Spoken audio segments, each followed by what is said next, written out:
confident. How's it, guys? Thanks for tuning back into the channel. Two very basic things that we're going to be doing for the first episode of the Builder series. Just want to send a huge shout out to VHS at Loco Mart in Macheche. All of these items that you're going to be seeing in this video are located over there. Thank you, Vaughn, for sponsoring this video and allowing us to do this whole build series that we got going on. We will be touching bases on shock weight, 60 weight, into our 90mm shocks and mounting them onto the shock towers.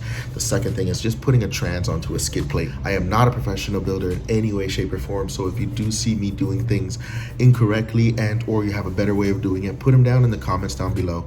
Let's learn together. Let me learn on how you guys do it. Please don't forget to like, comment, and subscribe for more videos.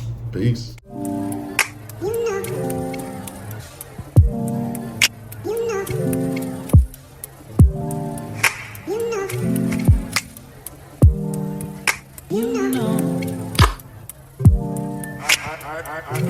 I begin to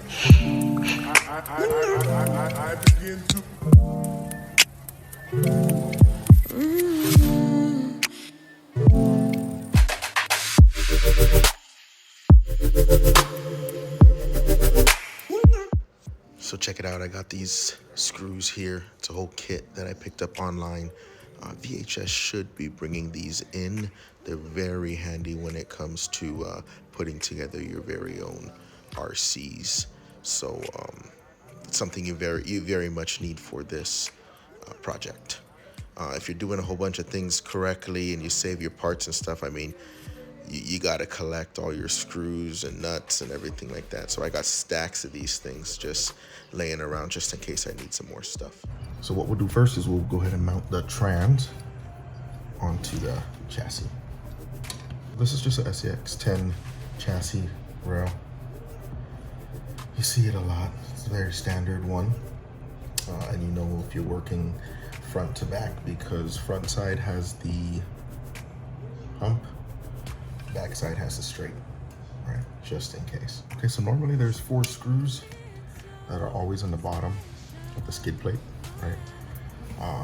And so those 4 screws just correspond with the 4 screws on the bottom of this trans, which is an XCX10 trans. People use or wanting to do front heavy rigs, right? So the motor counts for something. Sometimes a lot of people like to put the motors up in the front or get them as far front as possible, but for this particular build, we'll just keep it the standard way, just like this, right? The reason for that is because these axles here are already heavy. These are full metal axles, dude. And so it's already gonna keep the center of gravity decent. It's gonna keep it low. And ultimately, also, we're gonna run a battery up here in the front like this, and or like this. We'll figure it out as we go.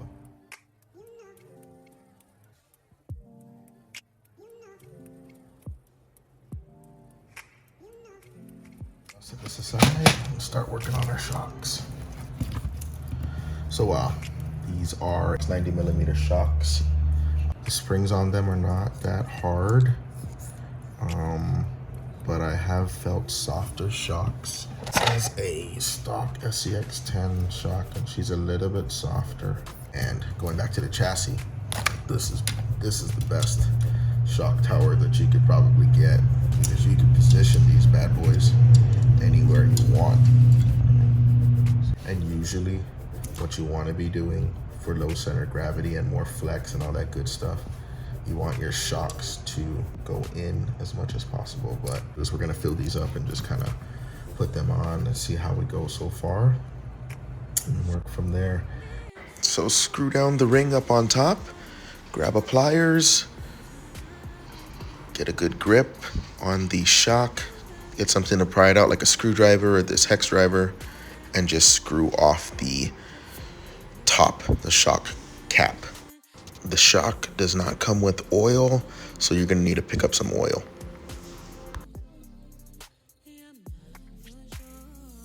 So what I'm doing is I'm fully compressing the shock, spilling in the shock oil while lifting up the shock to try and get as much oil in as possible. And then I continually pump it up and down to try and get the air bubbles out. knocking it a couple times to try and get the air bubbles out. And then finally I compress it back down, put the shock cap back on top of it, and screw it in hand tight as much as I possibly can. I learned this trick too, where you take a pliers and you suppress the shock all the way down as much as possible. Then you take a hex driver or a screwdriver, whatever can fit in the hole, and you tighten her real tight to kind of seal it off completely. A lot of good shocks have like a rubber in the inside or a cup in the inside to kind of keep the oil from leaking out. This one doesn't, but as much as you can seal it as possible.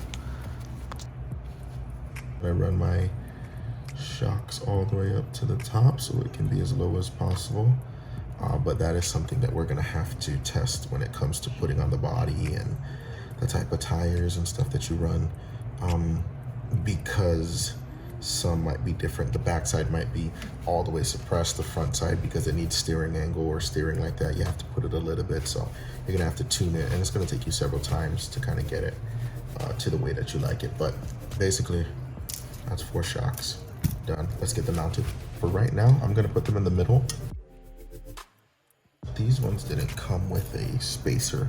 It's just little cut spacers that they have. So for right now, we'll just get them mounted up.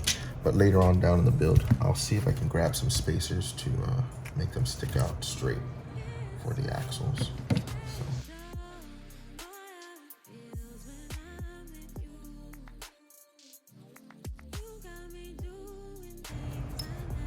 Boom. Basically how she's gonna look. Stays low. Look at that. Imagine if we went up to the higher hole in the bracket. She'll be sitting even lower, which is what you want. All right, which is what a lot of the guys here on Guam do. So they want to keep their rigs as low as possible, so that she could stay down to the ground. So.